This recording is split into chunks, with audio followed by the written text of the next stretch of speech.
So today I'm delighted to say that I'm in conversation with Beverly Clarke, author of The Digital Adventures of Ava and Chip, a children's book series with a technological focus. Beverly is Tech Woman 100 award winner and leader in education, and she is passionate about wanting to raise the outcomes for all families and children through understanding and accessing technology. Now, I found it really interesting while researching you, Beverly, that you hadn't seen a computer until you were 12, and since then you have really embraced computing and technology with real gusto, real passion. And I just love your books. You're a former secondary school teacher, I know, but now you're this author, you're an education consultant, you're a writer, you're a coach, you're a mentor working in computer education. So I'm just so thrilled. And also, of course, you won the Theo Paphitis SBS winner, and you are the Tech Woman 100 Award winner. So lovely to have you here today. So let's discover a bit more about you. Tell us about your journey. How did it all begin? Okay, so thank you for that fantastic introduction, Sue. It sounds wonderful. Thank you very much. So it all began, as you mentioned, when I was age 12. And my family are from Guyana in South America, and we were going to the Bahamas. My parents went to the Bahamas to work as teachers. They were recruited to go to the Bahamas, and we stopped in Miami and Florida to see some friends, and I saw a computer for the very first time. And the people we were staying with, their child was, saying, this is what you can do, and it's all about games and so on. But at that moment, I realized that I'd never seen a computer. I'd read lots of books, and I was like, oh, wow, there's so much more out there. There's opportunity. And then we stayed in the Bahamas. My parents worked there for a while, and then we came to England. And then I went to school over in Hackney, and it was, that sort of year 4, I think it's around year 10 now. And the teacher, Mr. McNulty, in computing, he just started opening doors and showing me possibilities. And that's when it really, really started to build at that point. And I was good at it. Yes. Yes. This subject. So that just led on to everything else. It led to, my degree, the sorts of jobs I had. So opportunity, and just being really aware that if I hadn't had that opportunity to see something different at age 12, then my life would be different. How intriguing, isn't it? It's like that pathway that, you go that way or you go that way. And the teacher, this is what I love, because as you know, I'm a deputy head or former deputy head. The opportunity to encourage a child can change their aspirations and the direction of their lives, can't it? By simply encouraging them. Absolutely, yes. It's once you open the eyes and just giving that opportunity and saying this is possible for you, that's really, really important. So frequently, as my former background as a teacher also, you would hear, sometimes you'd hear, like, sometimes unfortunately parents or sometimes children say, oh, tech isn't for me. But tech can be applied to every industry, and every industry is affected by tech and will be as we move forward. And the changes in technology are rapid at the moment. So the possibilities are endless for what's out there, and there's opportunity to create, it's democratized, really. All of this technology, it's in the hands of the people. So you can just, social mobility, you can rise really far, go far with technology. I mean, that's why it's so interesting. So why did you think it was important to write a book or books? Because you've got 2 out now at the moment. So tell us about why it was important to do that. Well, I've got 3 books out. Oh! So my very first book was back in 2017, and that was entitled Computer Science Teacher: Insight into the Computing Classroom. And that was aimed at adults. Right. And it was to encourage more people into teaching and teaching computing and computer science as a profession, because it's one of those what's called a shortfall subject. Not many people take up teaching as a career, and also take up teaching computing. So it was to encourage teachers, new entrants into the profession. So that's for adults, and I've written widely for adults. However, for children. Yes. During the pandemic of 2020-21, I realized that forever, basically, I've heard that there aren't enough women in STEM subjects and in technology, and Yes. there aren't enough people from underrepresented groups. Yes. And literally looking in the mirror, and I thought, oh, female, underrepresented group. Oh, I tick that box. yes, I did. That's exactly what I thought. And also, I was leading computing nationally as the national community manager for BCS, the Charter Institute for IT, and their teacher-facing brand arm, which is computing at school. And I thought, I've got everything here. Let me make that difference. So, and initially, I thought I'll write one book. And then I thought, hang on, I've got a series in me. Yes. I wrote the titles out, and then I just started writing. And, I thought, I saw, as a child, I enjoy the adventures of Tintin and the Nancy Drew books and Hardy Boys, those sort of series things. And I've always been into an adventure. So I just started writing, which is why I thought it's a digital adventure. This isn't something to be scared of. Tech is for everyone. So let's go on this adventure and make tech accessible and easy to understand. Oh, wow. Isn't that inspiring? I just love it. So, I mean, tell us the two that are out at the moment. They're in the Sue Atkins Book Club. And then tell us what's coming. If you want to. Yeah, absolutely. So the first one, I've actually got a copy here, is called The Digital Adventures of Ava and Chip, Smart City. And it's against the backdrop of a smart city, which essentially is a city which is run by data, preferably in real time. So decisions are made upon data, such as bin collections can be made, decided upon collection. So if the bin is full, then the sensor in the bin is then triggered, and then the collection will take place. So that's an example of real-time data in action. So smart cities can help with things like pollution levels to be monitored, all sorts of things, transport routes could be changed. So I've set it against the backdrop of a smart city, and there are many smart cities in the world. I mean, London has got elements of a smart city, Bristol, Milton Keynes, Barcelona. So this isn't just something that's out there. This is a reality, smart city. And so I thought, well, myself, there was a time in my life I was a single parent and I took my children out. So I took them on an adventure to a smart city. And in the smart city book, they go to visit a smart shop. Now, this isn't some distant reality. This is right here, right now. So, for example, Amazon and Tesco have got smart shops where you go into the shop, you scan your way in, you pick up everything, put it into your bag, and you walk out. You don't actually scan in the store. You just walk out, and you're billed as soon as you leave the store. It pings, the receipt pings into your phone.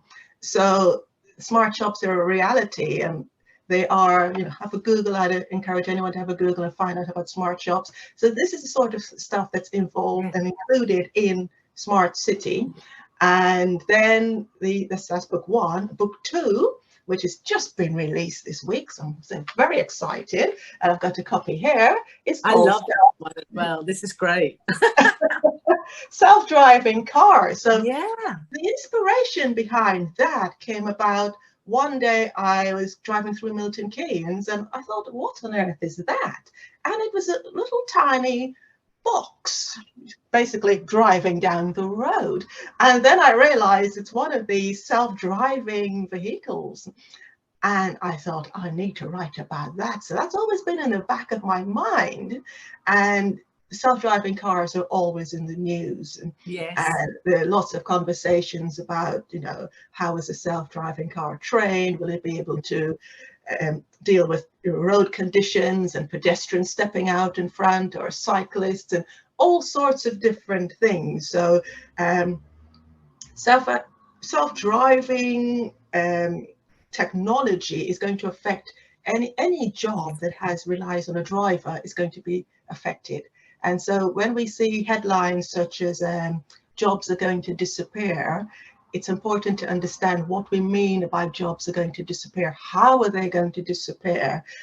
So if jobs such as, you know, a taxi driver can disappear, a train driver, any piloting, captain jobs, if they're going to disappear, then what will be replaced? So, you know, what are our young people, and what are we, because we're still part of this society, what are we going to do?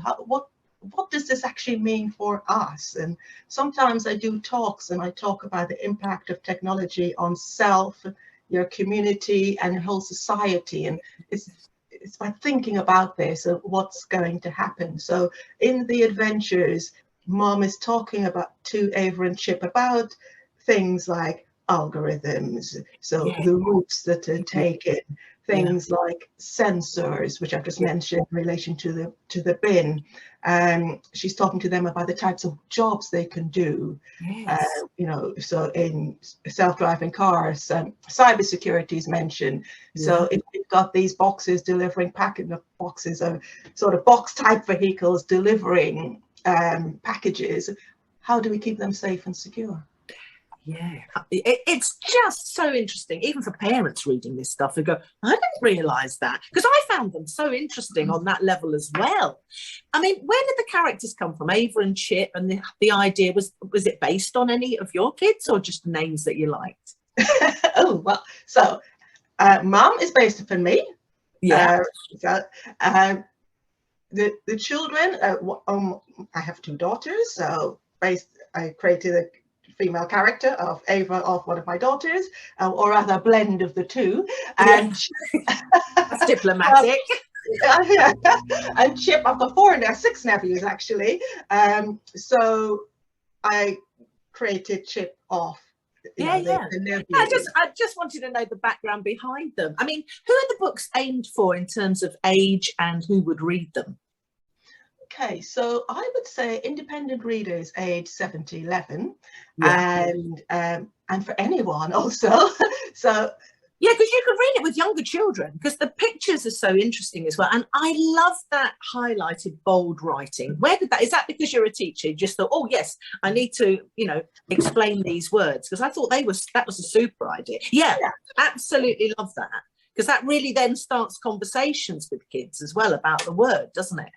Yes, it's there. There are points in each book to start prompting discussion. So independent readers can do that with a friend or with their parents, and parents can then have that conversation with their children. It's just points to spark that, you know, discussion and rich conversation around technology. So it's really to make tech for everyone. You know, I'll just go back a bit. You asked about the names of the characters.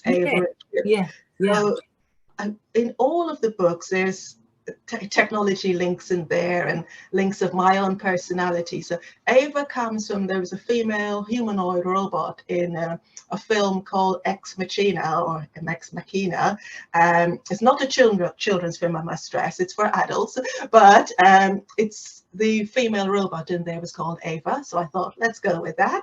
And Chip for a computer chip, essentially. So yeah, there you go. Yeah. Brilliant. I love it. I love it. I love behind the scenes and where these things come from. I mean, it's really important for parents to talk and teach their kids, not be frightened, not put their head in the sand either. So that's why the books are so good, because it's great for everyone's sort of knowledge, chatting, and then, you know, thinking about the world and how it will change and stuff. So, I mean, how can parents, do you think, model good behaviour around technology? Because they're role models, aren't they, in everything they do? What would you say to that kind of question? Okay, so I think what parents can do is have conversations with their children, first of all. So, for example, currently there is a cyber attack on Royal Mail. Yes. Yes, it's affecting, I believe it's international delivery. So that's a good conversation. So have conversations about what's going on in the news. Talk about passwords. So what makes a secure password, a strong password, and you know, go to websites like the NCSC website, the cybersecurity services, and have a look. The government has got a lot of rich resource out there. being present. So one of the things we have are devices invading our family time. So say at dinner time, devices not at the dinner table. So you can actually talk to each other, perhaps, about what's going on in the news. Good Lord, really? Yeah, strange concept, talking to each other. You know, it is. It's putting boundaries around sometimes, isn't it? And parents are sometimes scared of it. They go, oh, I don't want to, have a fight with them and fall out with them. But actually, we need to talk and teach them about healthy ways to manage technology, because it's fantastic. But also then they will learn eventually self-regulation. And the younger that you start that kind of boundary setting and talking and teaching, that they'll just grow up with a better, healthier attitude around it. Balance, yeah. It's limiting that screen time also, turning notifications off. If you're having a conversation with someone, have that conversation with them, as opposed to starting to look and swipe on your phone. That's rude. It's rude, yes. It's about being in the moment with it too, isn't it? Yes. So those are just a few tips. I mean, we could talk about that. No, you could talk forever. But I wanted to ask you just a few of them, so people get the flavour of that. So tell us about then your work in schools. Oh, I mean, I've got a good, strong, solid background as a teacher, so a secondary teacher, and I lectured at a college. I do talks for schools, so author visits, talking about the books, reading the books, and just talking generally about technology. So I do things like games, I do magic tricks and so forth, and link them to technology. So that's a secret there. I won't spoil it about what the magic trick's about. So that's some of the work I do. I also do career talks with schools to inspire young people into STEM careers. So STEM is science, technology, engineering, mathematics, and computing sits within that technology and spans across everything also. Career talks, I also speak to teachers. I do a lot of work with teachers, which is my sort of day job, and consulting and working with teachers. So it's working as a subject matter expert. It's delivering talks on things such as, I recently spoke to some trainee teachers and early career teachers about developing your personal learning network. So it isn't just about get qualified as a teacher and go into the classroom, in my opinion. It's about being able to continuously network as a professional and to find out what else is about there. And then this will have a greater impact upon our students and our young people, because then that teacher is aware of what's going on in the real world. So it's about that extension into your personal learning network. So, for example, I utilize social media, I think, rather effectively to dip into other networks for my own knowledge and for sharing and informing others. So that's part of working with training teachers. It's also sometimes delivering courses. So with that subject matter expertise, I've got an interest in artificial intelligence. And AI is one of the things that's changing all of our lives. So we delivering a bespoke session on what AI is happening. Because then if you give confidence to the teachers, they might be able to then set up networks with parents, so that parents understand this kind of stuff, all in a very conversational way, not in a scary kind of way. But wouldn't it be interesting that through your work with teachers, then they go out and help reach parents as well? So it's a very nice way of dealing with it and learning and understanding and not being frightened by changes, because a lot of people don't like change. But I think if you embrace it and you understand it, it is the future. And all those jobs that could be created actually through technology now for kids, it's just wonderful. It's just eye-opening, and all the opportunities are out there for them, aren't there? If I share with you a story, Sue, and it's about I was having a home shopping delivery. I won't name the supermarket, but delivery was a female delivery driver. And we got chatting at the door as I was taking the shopping in, and she asked me what I did. And I mentioned that I work in computing and technology. And it was her reaction, oh, that's nothing for me. Well, I don't understand it. My grandson is really into that, and he's on his computer and these games, but I don't get it. And I've always reflected upon that and thought, why didn't this person feel that technology was for them. She's used GPS to find my home, you know, the whole satellite navigation system. Yeah. She's, you know, it's the supermarket has got an entire supply chain which is run by technology. I've signed, and this is electronic signature, is Wi-Fi and using all sorts of things. Yes, yes. But yet she didn't say that she was part of tech. She didn't see that she was. No. Intriguing. Yes, and so many of us don't see that. And you know, there's a really good BBC documentary, Computer Says No. I keep recommending it to everyone to watch. And it's about how computing is being used in the recruitment sector. So, you know, it's not, you may, in the old-fashioned way, you'd sit and be interviewed by someone. However, before you get to that stage, if you even get to it, algorithms are in place to sift CVs now. So you can be hired by a computer.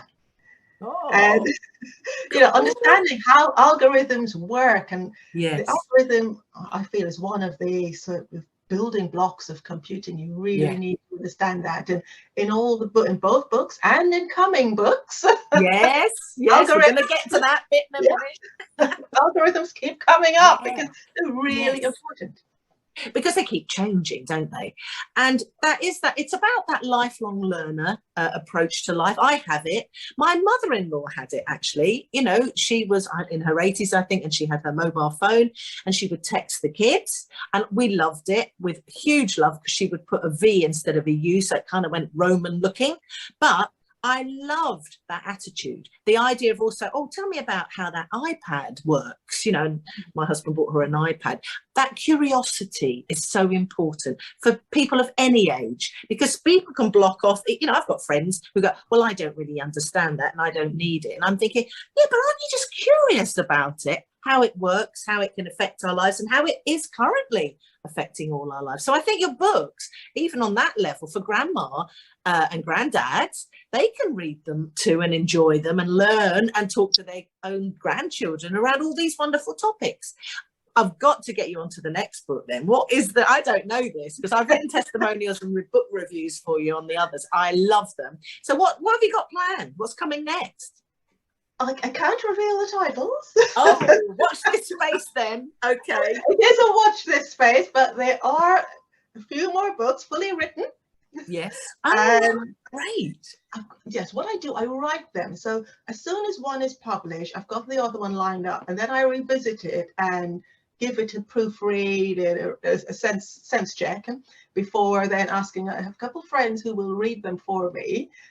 With trusted confidants, and then I go into the publishing process with my publishers and start that process. The publishing, it can take up to a year to get to a book. I know, you know, there's a lot of back and forth with the imagery and getting the images to convey what's happening in your mind. And they sit well, they feel right, they look good, because I talk a lot about that with books as well. You want them to be engaging, and want children who are younger, they can still pick up stuff by looking at the pictures, and we all pick up all sorts of information by looking rather than just reading. Do you have them in audio format yet or not? I don't. It's one of those areas. So you spoke about lifelong learning. That's an area I'm learning about, to convert the books into audio format. And, so watch this space on that one. Yeah, because auditory, visual, reading, you then hit whoever their natural way of learning, and I think listening to it too would just be great too. So watch this space for the next bit. So tell us then, tell us briefly about, you write about the digital divide. What do you mean by that, and what do you do around that? Okay, so the digital divide is the divide in society between people who have and do not have devices, is one example, and people who have and do not have access. And when I say access, what I mean is like internet access. So it's one thing to say, for example, to have a device, but if you don't have that connectivity, you know, the broadband, then you are divided. So that's that digital divide. And essentially, one of the other jobs I do, I'm an ambassador for the Digital Poverty Alliance, with national organization. They've got their founding partners, the IET and Currys, the high street store Currys. And together, what they're working to do is to end digital poverty by 2030. And I'm also a trustee for the Learning Foundation, who supports schools with devices. So, you know, if your listeners can actually go and have a look at those organizations, but essentially flying the flag for the Digital Poverty Alliance, it really is about getting donors for the cause. They've got lots of different programs running, so tech for families in certain areas where there's high areas of digital poverty. There's tech for prison leavers, there's tech for different groups of people to support them in bridging the digital divide. And it's really important. If we go back to when I mentioned opportunity at age 12, that device was opportunity. And for some people right now, that opportunity isn't there, not just here in the United Kingdom. This is a global issue, but we're tackling one step at a time. We're dealing with it right here. So there's that divide, and we need to bridge these divides so we can have an equal and equitable society. Oh, absolutely. And I think the pandemic really showed that, didn't it? When they had lockdowns and children were trying to access information, their teachers were trying to talk and teach them through Zoom or whatever it was, that digital divide became quite apparent quite quickly as well. So I commend that, and I support all of the work you're doing behind all of that. I think it's so important to help children too. So yeah, I know you go on podcasts, you give talks, you write, you do everything. So how do you relax? Let's finish off with finding out how Beverly Clarke relaxes. How do I relax? Relaxing is very, very important when you're juggling, you know, many different balls, spinning all the different plates. So I'm a fan of the gym. I always have been. Yeah. So I go along to my gym and I work out, and you know, I have a little run, although I'm a lot slower than I used to be, but a walk jog. Yeah. Where I can, I have a 10-minute meditation to start the day. Yes. Yeah, I'm a fan of that. Yeah. To empty the mind. Yes. And then sometimes just to realize that, you know, you need just a comedy show. You just need to sit back and have a laugh. Watch something and relax. Yeah. It's really important, isn't it, to find that balance, because then from that you can go on to be creative, or you've got more energy. So that's how you relax. I finally found that out. I did wonder. What else I do to relax? So with myself and my husband, we like long walks, and some people may not think this is relaxing, but we set ourselves challenges. So like last year we climbed Ben Nevis. Okay, so that was just, it took us 10 hours. That's up and down.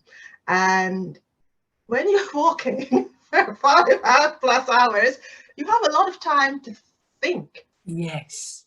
And it's about that clarity. So that's what long walks do for you. They give you that clarity. So if I'm out, say, on a lunchtime walk, so every day I try and get that half an hour walk in for, you know, the old Fitbit and the active minutes. And I don't take my phone with me. So talking about modeling good habits, you know, I've had friends and my husband say, what if something happens? And I do remind them there was a world before. Yeah, and I think you're right. I do the same thing when I walk the dogs. You know, people always think, oh, you read a scary world, but actually it's a part of it is the walking. And there's a wonderful show on TV that I like where they show you the winter walks, and famous people do it, and sometimes not less famous, but actually the walk and the talk and what they get, and they're walking on their own. They've got a camera that follows them. I find those so insightful and so interesting. So tell us then, where can people find your book, your website, and all the things that you do? Tell us your social media as well. We'll put them into the video notes at the end, but tell us as well. Okay, fantastic. So I'll use my 2 different hats. So for the books, it's Ava Chip Books altogether, and that's the handle on Instagram, on Twitter, on LinkedIn, on YouTube, and the website is www.avachipbooks.com. If you're looking for me with my consulting hat on and my work to alleviate digital poverty, then it's MS B Clarke, Clarke with an E. So Ms. B Clarke. And again, I'm across all social media, the Twitter, the Instagram, LinkedIn, etc. at Miss B Clarke. And I do have a website also associated with that, which is beverlyclarkeconsulting.co.uk. And I also have my coaching that I do for professionals and for organizations. And you can also find the coaching page on Beverly Clarke Consulting for the coaching work that I do. And breathe. You are an inspiration, and it is an absolute delight to find out more about you, more about your books, all about your work. So I'm thrilled that you're in the Sue Atkins Book Club. Thank you for your time today. And I hope loads of people go and find out all about you after watching this video. Thank you, Beverly, so much. Thank you, Sue. Thank you to everyone who's listened to this today. And thank you for having me in the book club also. It's been a real privilege.